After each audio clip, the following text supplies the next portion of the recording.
First of all, hats off to Louisiana. They got championship DNA, and it showed up in the second half. Tremendous group there that Coach D's got. Story of two halves. In the first half, defensively, we did some things consistently that allowed us to stay in the game. Second half, we didn't do that as much on defense. Made some discipline errors there on that first drive. They got the ball back and kept them on the field. And then offensively, we're kind of a little bit, lopsided right now. We were able to run the ball, but we're not able to consistently pass the ball with consistency to be able to keep us in position to move the ball down the field. And then, again, the penalties show up, and when you're a little bit lopsided, it's hard to move the ball when it's 1st and 15, or you get a play and you back it up. So we got a lot of things to clean up. I think the discipline is the thing that we got to clean up, the details. I'm not discouraged by anything. We are close, but this is a real league, and in this league, you can't just win games by playing hard. And I thought the kids played hard. I really did. I appreciate their effort, but you can't win games in this league by just playing hard. You got to play discipline. You got to execute in critical situations, and you can't hurt yourself on either side of the ball. So, with that, I'll open up with questions. You mentioned the discipline aspect of it. In those first couple of games, it seemed like you guys played pretty disciplined ball. Did you notice a change anywhere in particular? No, I just think, again, when you're trying really, really hard, I think right now as a team we're pressing. We're trying really, really hard to get a win or get a play or get a catch or get a touchdown. And when you do that, you don't play, relaxed. And when you press and you play tensed, you jump off sides. You're not locked in, but you're trying so hard. That's where we're at. We've got to be able to just settle in and play. The first couple of weeks we were able to do that. Last couple of weeks we've been really pressing, trying to make every play, a big one, or we got to be able to settle down a little bit. And, you look at the things that tripped us up today, self-imposed. We got 2 false starts in the first half with offense. The only 2 drives we didn't move the ball down the field, 2 penalties. Come out the second half, we got a guy lined up. They said he was over the center. I didn't get a chance to see it on film. And then, we're trying to get the front set the right way, and we get a simulating a snap, penalty. So just things that are self-imposed. But we got to go back. To me, it starts in your daily life. When you wake up, brush your teeth, go to class, get your treatment, go to study hall, come to practice, work your tail off, watch your film, everything. It goes back to everything we do with the discipline and the details. So we got to get back to that. Huff, you went into halftime up 7-3, and then we had that huge, lightning delay. Do you think that kind of No. We had a plan. We've had studies done with the Tampa Bay Buccaneers strength staff on how to handle that. That was not by any means the reason that we didn't come out and do what we needed to do the second half. Both teams had the same delay. We had a plan to get our nervous system back going. So no, I don't think so.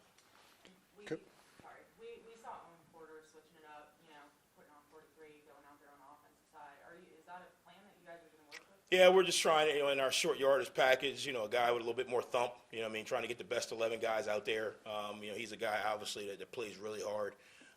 So we wanted to once we started getting, deeper into the season, we wanted to make sure we got the best 11 out there going against bigger guys on the other side of the ball. So he gives us the best chance. He was in there, I think, twice a day, 3 times, whatever it was, and we were efficient, when we were in there. So we'll continue to build off of that. It's a small package for him, but we'll be able to use it. Coach, you like to run the ball, but how can this offense be efficient when you're double digits? Can this offense play from behind that big? Yeah, I think we can. I think what happened today is we got ourselves a little too far behind. You don't ever want to give a team 14, 16, 18-point lead. You don't want to do that. What we've got to do offensively is we got to get a little bit more balanced. We're running the ball really well, which is a positive. But what's happening is we're getting in situations where we have to throw it, and we're not consistent at it right now. A couple times we did. We hit Corey on the big one. We got the ball, pushed down the field a couple times today. But we're not consistent enough to be in those situations where everybody knows you're throwing it, and your pass protection up front, they're twisting, they're running different fronts. So we've got to get a little bit more balance. And how do we do that? We've got to shuffle some cards around. We got to look at what we're doing from a scheme standpoint. We got to look at making sure we got the right guys in the right positions. Everything goes into that. Coach, how they play when you think they're trying to play too hard and not play free, is that something you can see during the game, and how hard is that to fix? Because they're just probably running so fast. You Yeah, got to just got to try to find a way to slow it down, but that's so hard to do in a game I scenario. think you can see it when you start to see the discipline penalties start to show up. Not necessarily holding but when you see guys that make a big play, you jump offside. Guys are just trying to do too much.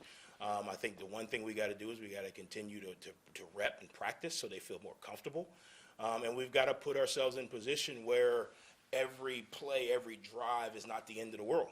And I think that's one thing that we've got to do. We've put our defense in some tough situations offensively the last couple of weeks, kind of trying to throw a shutout every week. We've got to relieve some of that on offense. And then our defense has just got to play one play at a time. We can't allow the scoreboard to affect our focus on that play. So it's collective, it's collective. Coaches got to make sure that we got the right guys in there. They're not playing too many plays, so that way they're not pressing and trying to do too much. So it's collective. It's collective. But I think, honestly, we're close. I know that sounds coach talk, but we're close. That's a championship team we just lost to. They are a championship team. I don't care what their record says. And I told the guys in the locker room, you can't win in this league by just playing hard. You got to play discipline. You got to execute in critical situations. Right now, we're a little inconsistent in those areas. You seemed pretty vocal through all. What did you tell them? I just told them, I said, we're right in the thick of it. We're 3-3. We're halfway through the season. We got to put our dukes up and come out of the corner, or we can throw the towel in. We got a decision to make. I know I told them a lot of people are going to try to tell you what you need to do, what you should do, what y'all should be doing. Tell them to come to practice on Tuesday, and we'll fix it together. But if not, let's keep it in these walls because we know what it's going to take. And I told them, I said, we're right in the thick of it. Got a couple days off and come back on the road against another tough opponent. So we're right in the thick of it. This is what Sun Belt football is about, and we've got to find a way to win the close ones and be better moving forward. Another kind of personnel question. Eli Neal in that first half, he had a couple big stops. Just how much does he mean to your defense? Yeah, I think Eli does a really good job. He plays with a lot of passion, a lot of energy. Being the Mike linebacker, he kind of sets the front for us. I think he'll tell you that there's a lot of room for him to grow. He feels like he can be better. But he's done a really good job for us. I appreciate his leadership. He's one of the more vocal guys on defense.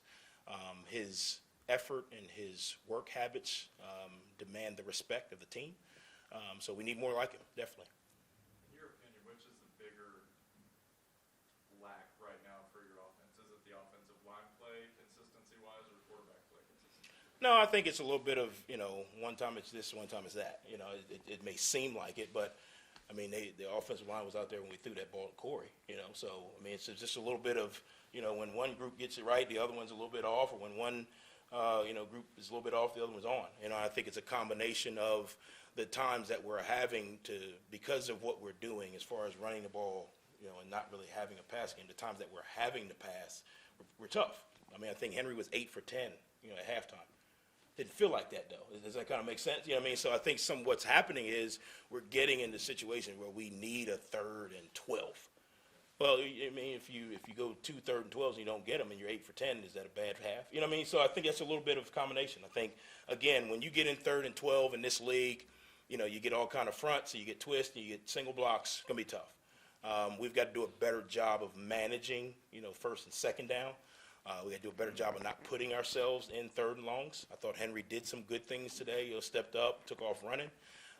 We've got to be able to probably throw the ball a little bit more earlier in downs, without losing the ability to run the ball. So that's a little bit of where we are, if that makes sense. When you look at that 42-yard pass that he had, it seemed like Ethan had a really good kickout block and the pocket was clean. Is that where you see the quarterbacks getting hesitant as they don't feel a clean pocket? Yeah, I don't think it has anything to do with the pocket. I think when they look back there, if they're playing a certain coverage, it's hard to throw the ball when that guy is he in between, is he not? And I think that's what's happening. Sometimes it's a combination of he looks back there, they play a certain coverage, you're ready to move on to your second one, and you kind of step up, and now you're getting hit. Sometimes it's, they're playing a certain coverage, and you hesitate a little bit, can I make this throw? So I think it's a combination. I don't think it's one person. I don't think it's one position. I do think a lot of times it's the nature of football. You get a sack and everybody else at the O-line. You know, well, did the receiver run the right route? Did the receiver go the right amount of steps? Did the receiver, get, bumped off his route a little bit? So all of those things, from a coaching perspective, you look at all of those things. Obviously, everybody in the stands can boo the O-line when you get a sack. But if the receiver doesn't go the right depth, it holds the quarterback up a little bit. If you don't have the right protection set as the quarterback, that holds it up a little bit. And then if somebody gets beat, that holds it up a little bit. So I think a little bit right now in the pass game, we're all kind of very inconsistent in everything. Route depths, protection, timing, so we got to get it cleaned up. We definitely got to get it cleaned up. When you look at the schedule set up, another 10-day break in between games, does that help you look at some of these things and maybe spend a little extra time trying to correct? I think we understand where we are. We just got to figure out the best way to fix it, if that makes sense. I mean, I can sit here and tell you, 5 things that we need to fix. Okay, what's the best way to fix it? Because Dan Marino's not coming through the door, and neither is, Leon Lett. You know what I mean? So we've got to figure out with what we have, what's the best way to fix it. I don't think we're far off as far as saying, hey, this is what we can do well. I think a little bit of what we are doing is the right thing. When we're doing it, who we're doing it with is something we got to look at. But I think we are in the right lane, if that makes sense. So, you all start out 2-0, but, 3-3 now, a little bit of a slump. But, the good thing is, only 6 games into the season. What do you and your coaching staff have to do to, keep the players' morales up and not let them get too caught up in the recent losing? Like, I think you answered, some of what I was going to ask a little bit earlier about saying, we're in the thick of it and stuff like that. Do you mean, the Sun Belt Conference Championship by that? Or, just kind of go more into that? We're one game at a time. I mean, I don't think when we beat Norfolk, I don't think I came up here and said we were going to win the Sun Belt Conference. When we beat Gardner-Webb, I don't think I came up here and said we're going to win the Sun Belt Conference. What we got to do is we got to be able to play consistent every week. The things that we have errors at, we got to be able to clean up. Every week is a different story because now you got to talk about who's healthy, who's playing well, all those things. I think we're in the thick of it. I think this conference is tough, and I think we're right in the thick of it. I feel really good about the men in this program. I feel really good about the coaches, but we got to get it fixed. I mean, I'm not by any means standing here saying we're good. We got to get it fixed. But I think when you look at the conference, it's real. I mean, I don't see anybody just rolling through this thing. We got a couple teams that are doing really well, but it's real. That's the Sun Belt championship team right there. They until somebody uncrowns them, that's who they are. And I think their record is 3-3. So are they in the thick of it? Yeah, just like we are. So we're all in the same spot. So what we've got to do is be able to focus on how we can get better. In the time that we have to get better, what can we improve on, week to week, and go out and put the best plan together and execute consistently. Can you talk about the things that you did, can you talk about the things that you saw tonight that you did like? Yeah, I thought we played with a lot of energy. I thought our focus was good in the first half. I do think in the second half we pressed a little bit. I thought we ran the ball well again. I don't know what LeBourne ended up with, but I thought we ran the ball well again. I thought Henry made some better decisions with the ball. Last couple of games we got some sack fumbles and, interceptions, on screen passes and those type things. I thought he made some better decisions.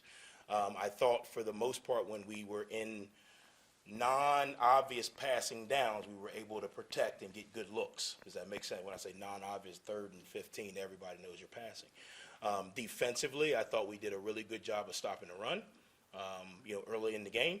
I think as the game went on, we probably were a little bit more, trying to get the ball out, which they got some muddy yards in there. So I do think there were some good things. Special teams wise, that's probably the best returner we faced in the punt return game all year. I'm not sure if he got a return or if he even, if he had a chance to field one, which was really good. So there's a lot to build off of. I know obviously the result is not what anybody wants, and I fully understand that. But as the coach, we got to look at what we've done well, build on that, where can we improve, and correct those things. Last one from me. So you've said some compliments about Henry. So is there no quarterback controversy then? I don't know if there's controversy. We got to play the best guy. I told everybody at the beginning we had 2. I think there's controversy when you have a cemented starter, and then the cemented starter doesn't play well. I think Henry and Cam, from day one, we knew we were going to play both. How and how many plays, I think that determines a little bit on the flow of the game. They both have strength, they both have weaknesses. So I don't know about a controversy. We play two quarterbacks. That's where we are until one separates himself from the other, which I think is going to be hard to do because they're both really good. They both have a lot of positives. And they're different positives, but I think they both have a lot of positives. So we've got to find out what's the best way to get both of them better, figure out what they both do really, really well, figure out what they struggle with, try to eliminate what they struggle with, try to add to what they do well. That's just my, what I think we are. Obviously, Cam came in at the end, did some really good things. I think obviously defensive structure was probably a little different when he was in there, but I thought he did some good things. Probably one too many times the ball was a little loose. Got to improve on that. He gives you another element, with his legs. But there are some limitations of what you can do, with him when he's in there. So I think we just got to look at what they both do well and what's going to ultimately help the offense be a little bit more balanced. Does that make sense? With 10 days, though, does it get into a situation where you start looking at matchups and maybe that determines the starter as opposed to, Yeah, I think so. I think you got to look at, when you pull up your opponent, what do they do well? If they stop the run well and you can get an extra hat, in the run game, then maybe Cam's the guy. If they struggle on the back end, then maybe it's a combination of Cam and Henry. I think you got to kind of evaluate, the next opponent and kind of put a plan together like we have. Kind of what's the best plan for both. Now, who runs out there first? You got to look at, where you're at health-wise. You got to look at, who has the best week of practice. What's the plan going in? What's your opening plan? What's your, first half plan, second half plan? I think those are the things you got to evaluate. Good. I appreciate you guys, all you do. Definitely appreciate your hard work. So obviously we got a lot to get better at, but appreciate what you guys are doing. Thanks. Go Herd. Hey, thank you, Coach. Thank you.